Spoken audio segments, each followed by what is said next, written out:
ಅಧ್ಯಾಯ 3 ಶ್ಲೋಕ 7. ಯಸ್ತ್ವಿಂದ್ರಿಯಾಣಿ ಮನಸಾ ನಿಯಮ್ಯ ರಭತೇರ್ಜುನ ಕರ್ಮೇಂದ್ರಿಯೈ ಕರ್ಮಯೋಗಂ ಅಸಕ್ತಸ್ಸ ವಿಶಿಷ್ಯತೆ.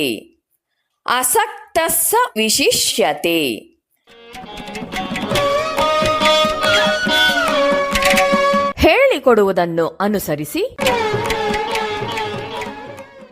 ಯಸ್ತ್ವಿಂದ್ರಿಯಾಣಿ ಮನಸಾ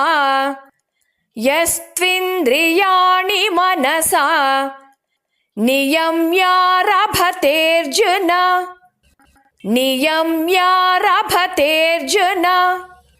ಕರ್ಮೇಂದ್ರಿಯೈ ಕರ್ಮಯೋಗಂ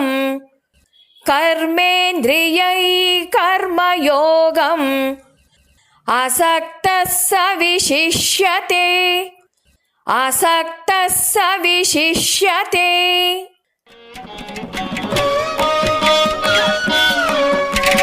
ಪೂರ್ಣ ಶ್ಲೋಕವನ್ನು ಅಭ್ಯಾಸ ಮಾಡೋಣ. ಯಸ್ತ್ವಿಂದ್ರಿಯಾಣಿ ಮನಸಾ ನಿಯಮ್ಯ ರಭತೇರ್ಜುನ ಕರ್ಮೇಂದ್ರಿಯೈ ಕರ್ಮಯೋಗಂ ಅಸಕ್ತಸ್ಸ ವಿಶಿಷ್ಯತೆ.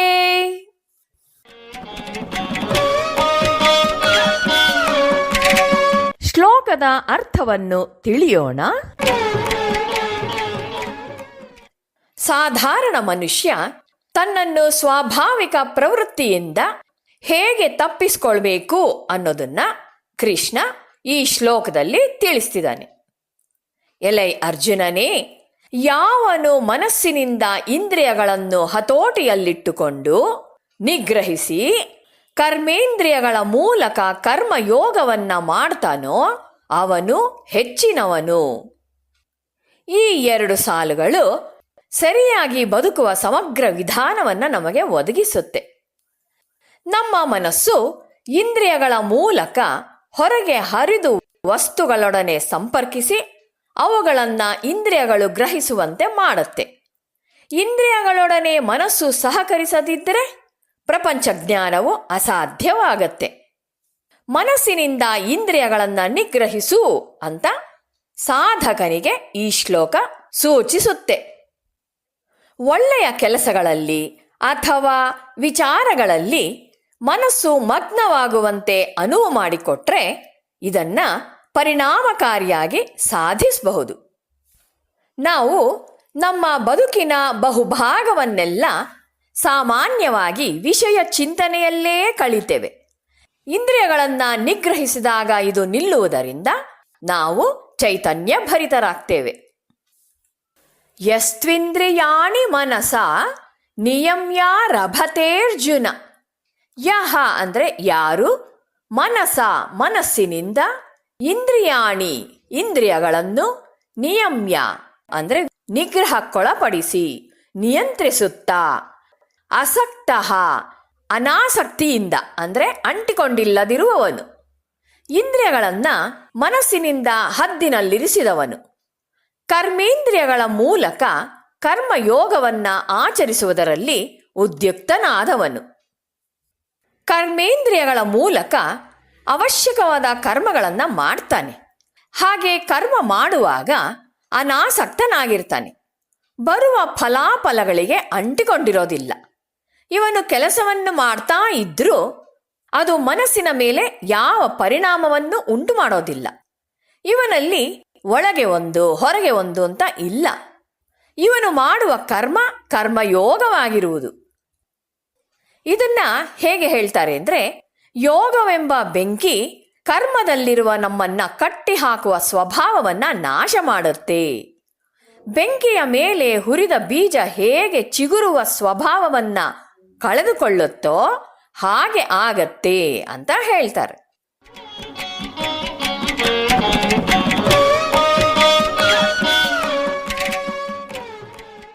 ಕರ್ಮೇಂದ್ರಿಯೈ ಕರ್ಮಯೋಗಂ ಅಸಕ್ತ ಸ ವಿಶಿಷ್ಯತೆ. ಕರ್ಮೇಂದ್ರಿಯಗಳಿಂದ ಕರ್ಮಯೋಗವನ್ನು ಆಚರಿಸುತ್ತಾನೋ ಸ ವಿಶಿಷ್ಯತೆ. ಸಹ ಅಂದರೆ ಅವನು, ವಿಶಿಷ್ಯತೆ ಶ್ರೇಷ್ಠನು. ಅಂತಹ ಮನುಷ್ಯನು ಅದನ್ನು ವಿಶೇಷವಾದ ಯೋಗ ಬುದ್ಧಿಯಿಂದ ಮಾಡ್ತಾನೆ. ಆಗ ಆ ಕರ್ಮ ಬರಿಯ ಕರ್ಮವಾಗಿರದೆ ಕರ್ಮಯೋಗ ಅಂತ ಅನ್ನಿಸ್ಕೊಳ್ಳುತ್ತೆ. ಆಧ್ಯಾತ್ಮಿಕವಾಗಿ ಅವನನ್ನ ಮೇಲಕ್ಕೆತ್ತುವ ಕರ್ಮವಾಗತ್ತೆ. ಅಸಕ್ತ ಅಂದರೆ ಅಂಟಿಕೊಂಡಿಲ್ಲದಿರುವವನು. ಮನಸ್ಸು ಯಾವುದಕ್ಕೂ ಅಂಟಿಕೊಂಡಿಲ್ಲ. ಆದ್ರಿಂದ ಅದು ಕ್ರಿಯೆಯನ್ನ ಇನ್ನೂ ಚೆನ್ನಾಗಿ ಮಾಡಬಲ್ಲದು.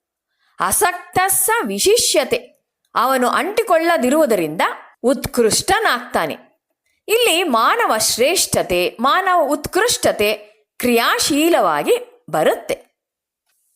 ಸ್ವೇಚ್ಛಾ ಜೀವನ ಮತ್ತು ಇಂದ್ರಿಯ ಭೋಗಕ್ಕಾಗಿ ಹುಸಿ ಆಧ್ಯಾತ್ಮಿಕವಾದಿಯಾಗುವುದಕ್ಕಿಂತ ತನ್ನ ವ್ಯವಹಾರದಲ್ಲೇ ಉಳಿದು ಬದುಕಿನ ಉದ್ದೇಶವನ್ನ ಕಾರ್ಯಗತ ಮಾಡೋದು ಉತ್ತಮ. ಈ ಶ್ಲೋಕ ಕ್ರಿಯಾ ವಿಶಿಷ್ಟತೆಯ ಅತ್ಯುತ್ತಮ ನಿರೂಪಣೆ. ಇಂದ್ರಿಯಗಳನ್ನ ಮನಸ್ಸಿನಿಂದ ನಿಗ್ರಹಕ್ಕೊಳಪಡಿಸಿ ಕರ್ಮಯೋಗವನ್ನ ಆ ಧೋರಣೆಯಿಂದ ಮಾಡುವ ಅಂತಹ ಮನುಷ್ಯನೇ ಕರ್ಮಯೋಗಿ. ಅವನು ಉತ್ಕೃಷ್ಟನಾಗ್ತಾನೆ. ಈ ತರಬೇತನ್ನ ಮನಸ್ಸಿಗೆ ಪ್ರತಿಯೊಬ್ಬನೂ ಕೊಡಬೇಕು. ಆಗ ಒಂದು ಯಾಜಮಾನ್ಯ ಭಾವ, ಒಂದು ಕರ್ಮಕುಶಲಿಯ ಭಾವ ಅಲ್ಲಿ ಆವಿರ್ಭವಿಸುತ್ತೆ. ಅವನು ಕೆಲಸದಲ್ಲಿ ಕಳೆದು ಹೋಗೋದಿಲ್ಲ. ಯಾವಾಗಲೂ ಸ್ವತಂತ್ರನಾಗಿರ್ತಾನೆ. ಸ್ವತಂತ್ರನಾಗಿ ಕೆಲಸವನ್ನ ನಿರ್ವಹಿಸು ಅನ್ನುವ ಭಾವ. ವೇದಾಂತ ಸ್ವತಂತ್ರನಾಗಿ ಕೆಲಸ ಮಾಡು, ಮುಕ್ತ ಮನಸ್ಸಿನಿಂದ ದಾನ ಮಾಡು, ಅಲ್ಪ ಮನಸ್ಸಿನ ಕಂಜೂಸ್ ಆಗಬೇಡ ಅಂತ ಪದೇ ಪದೇ ಹೇಳುತ್ತೆ.